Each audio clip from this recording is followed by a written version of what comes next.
Good day po mga idol. Ayan po yung mag wheel press machine natin. Heavy duty na mag wheel press machine. May nakasalang po na mugs na kulay puti. Natapos na pong gawin yan mga idol. Close up. Tignan natin kung ano na nangyari sa mugs na yan. Dito sa left side, alam naman natin na wala tong diferensya kahit nung kanina pa. So dito tayo sa right side, meron tong kasing damage o UP na gilid ng mugs.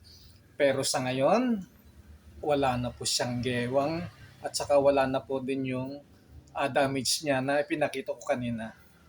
So natapos na po, matutuwa na po si customer nito. Ibibigay na po natin ulit ang mugs niya na wala ng damage.